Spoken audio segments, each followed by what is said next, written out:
You've tuned in to When Your Mind Becomes the Scene of the Crime podcast. I'm Dr. Linda F. Williams. I take survivors of abuse and trauma from pain to purpose so that you take back your power, tap into the truth of who you are, and live your best life now. Let's talk about Pinocchio, not the Pinocchio Syndrome, which was a book where there was a plague taking over the United States. And I'm not talking about the Pinocchio Effect, which research has shown that when people are lying, there's an increase in the temperature in their face around their noses. I'm talking about Pinocchio Dynamic, which is my name for something that many of us trauma survivors do without even knowing it. Let me play you this clip from my audio book. It'll explain the dynamic in a little bit more detail. As we become the lies we have told ourselves, we behave in any situation based on those beliefs. We have to consistently challenge our thinking to recalibrate the falsehoods that have become rooted in our souls. Now, these lies that we come to believe are not only things that we drew conclusions about based on whatever past trauma we've been through, but they can also be lies that people around you, caretakers, siblings, family of origin, lies that these people have drilled into us about ourselves. Regardless of the source of the lie, a lie is a lie. And that lie is a barrier for trauma survivors to the truth. We have to accept that fact in order to be able to deliberately force ourselves to see and hear truth when it's totally foreign to us. This root system distorts reality as we develop distorted and irrational themes or scripts. The scheme fools us into decisions that contradict purpose and short-circuit or destroy our ultimate destinies. Imagine a maze of twisted pipe. You will see connectors and joints, spigots and faucets. All pipe systems have cut-off valves to redirect or stop the flow in emergencies or during repairs. Yet no matter how efficient the original design, purpose, no matter what the designer, God, intended, any blockage renders the entire system ineffective. The overall purpose is defeated as crucial sections corrode. Some of the valves are stuck in the off position, and the overloaded sections have sprung leaks. If you get enough of this going on, the entire system goes into lockdown. Nothing gets in, and what comes out is tainted with fragments of the blockage, past. The more junk clogs the system, the more rigid and resistant it becomes. See, I want you to get that image in your mind now. Think about an old house, 100 years old. It still got the original piping in it. Back then, they were using steel as for like the big pipes that like go into the sewer system. And if you've ever watched any movies or shows or YouTubes about people rehabbing these houses, if they do a cross-section cut of one of those pipes, it's completely corroded. So you might have a 12-inch pipe, but it's so corroded inside that it might be only a 2-inch flow of water through that pipe. And generally they have to get rid of those pipes. They just cut them out and lay PVC, something that's not going to corrode.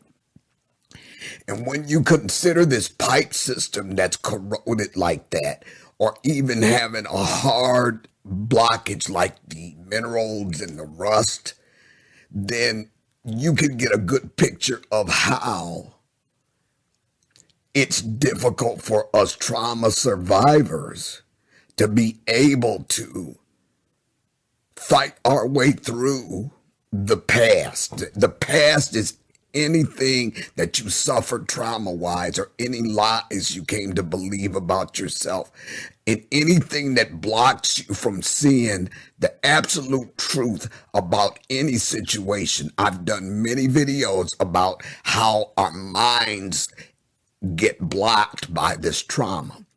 So keep that image in mind about this corroded pipe that might be 12 inches in diameter from the outside, but it's got so much corrosion that it's down to a 2-inch flow. And keep in mind that even with that 2-inch flow, if there is a blockage such as I described in the book, then that's going to stop even water through the 2-inch flow from passing through. That's what happens to our souls when we are morphed out of our true selves as God created us. We have to be our true selves to fulfill our roles in the master plan. By internalizing, taking it personally, focusing on retaliation, nurturing bitterness, anger, fear, and other negative emotions that become a part of us, we render ineffective or severely hinder our God-given tools to fulfill our purpose. Because we are created with all we need specific to that goal, any mutation of our true self results in a major malfunction. With each painful or traumatic experience, we build up soul scars, the pipe clog. Each scar contains the emotions we attach to the experience. This sets up a spiritual infection that oozes with festering emotions. When we ignore the infection, it turns into a hard, crusty, and impermeable defensive shield that hardens our hearts. Our minds, wills, and emotions are all held prisoner to its whims. We become as rigid as wood, no more than emotional Pinocchios jerked around at the behest of situation and circumstance. God, as our cosmic Geppetto, crafted us with the greatest love and care. Yet just like Pinocchio, we kick against and run from reality until our little wooden feet catch fire. Every time we come out fighting, blindly kicking at the very source of our existence.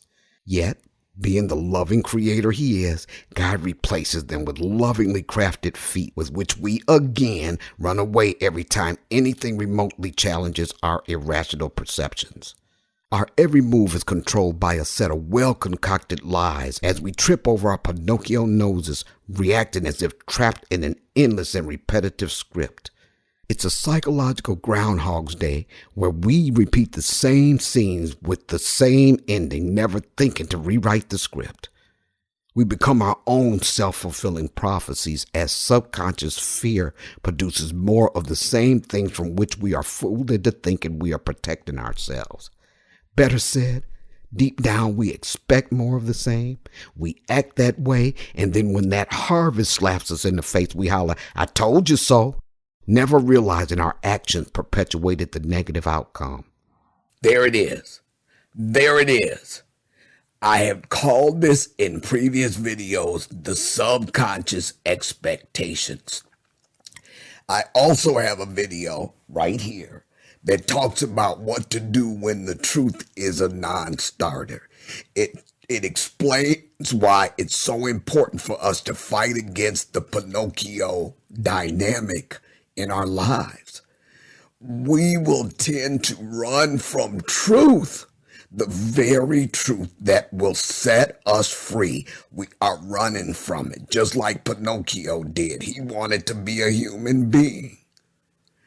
In his mind, that's what he wanted to be, anything but the puppet that he was created to be. And when we're traumatized, we tend to do the same thing. We see somebody over there, we romanticize their lives, and we see somebody accomplish something over here. We think that they're better than we are. We might have opportunities come before us, and we talk ourselves out of it. We're our own worst enemies. And God is trying to heal us. He'll put our little emotions back together. He'll put us back together. He'll encourage us. And what do? Next time we run against this truth, we're running again. And I'm encouraging all of us to decide today that we are courageous enough to stand in the face of the truth that is so foreign to us, because it is the truth that would set us free. I'm Dr. Linda F. Williams. Always remember, your greatest power is realized in the truth of who you are. Know that truth. Thank you for joining me today on When Your Mind Becomes the Scene of the Crime podcast. Schedule your free breakthrough session now at lindafwilliams.com. That's lindafwilliams.com.